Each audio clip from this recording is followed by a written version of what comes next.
Good afternoon, CFM. This is Coach Matt with our Monday workout. We're going to hit Monday hard with a hero benchmark, but it is also time limited, so don't worry about it being the normal, like really long, super heavy hero workout that we would do on, say, a Saturday, right? And we're also going to throw in a skill session today to work on improving our skill at the push press. Okay, so begin our warm up with 2 rounds through. You can either jog 400 or do about a minute-ish of jumping rope. And then I want you to get a PVC pipe and a barbell out. We're gonna work on overhead mobility with some kips. So kipping, we wanna have our hands at about shoulder width grip, and then we're working on getting our head and our shoulders moving relative to one another, right? So ears forward of the arms at the front, and then nose behind the arms at the back. And most of that motion should be coming from the shoulders and not from the kips. So if you find yourself swinging your legs a lot or flexing your hips, try to tone that down a little bit and make the motion come from the movement of the shoulder blades around your rib cage, right? Then we're gonna get our shoulders to overhead working, all right? In this warm up, this will all be on your own. When we do the skill session, we'll kind of be as a group.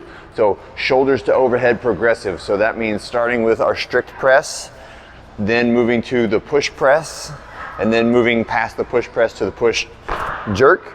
All right, and get 5 reps or so. You can play with different movements. Do 2 of one, 3 of the other, 1 of one. All right.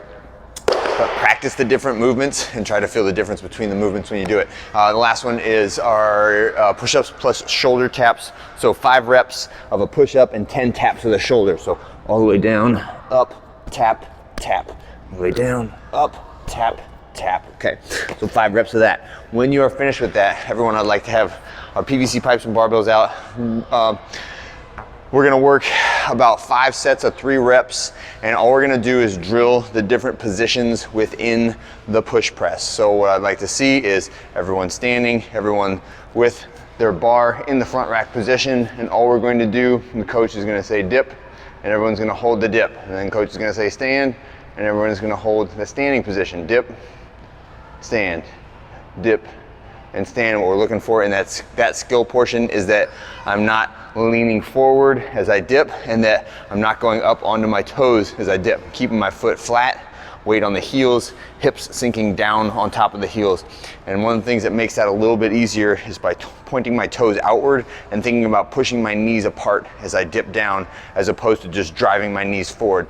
That small difference could be the difference between your knees hurting when you do push press and you not hurting when you do push press. It's a pretty significant change in how it affects your knees, right?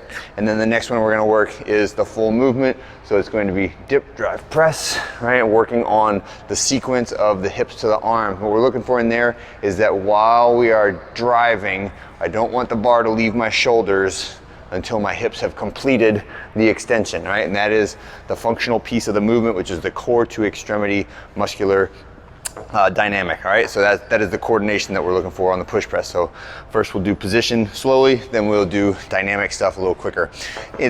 5-6 minutes, not a huge deal, just a tiny little blip of some practice to get you a better performance in the workout and hopefully carry that forward into your basic movement set. All right, next you're gonna get your box, you're gonna get your bar, and you're gonna get a place to do pull-ups.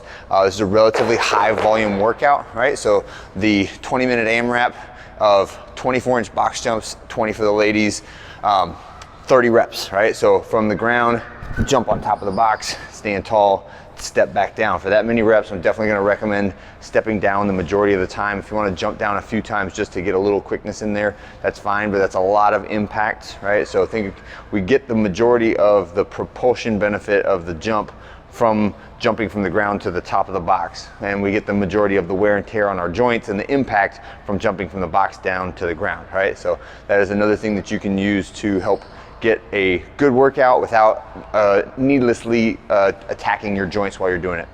Next is gonna be push press, and this one is 20 reps, so it's 30 box jumps, 20 push press, so pick the bar up from the floor, dip, drive, press, and the weight is meant to be significant, right? Enough that I know that I'm not gonna be able to do probably even the first set without setting it down and breaking it, right? And definitely as it gets deeper into the workout, you're going to have to take breaks on that. So be strategic in your breaks, but it's 20 reps of the push press. Try as hard as you can not to turn the push press into a no foot jerk. A lot of times when it gets tiring, you'll drop underneath, because your nervous system already knows that that's more efficient, and it will seek out that more efficient movement pattern when it knows that it has that available, right? Last is just going to be pull-ups. Again, 30 reps, relatively high volume. So this is a good one. If you can do 3-ish strict pull-ups, that we can use the kipping movement for our pull-ups today, right?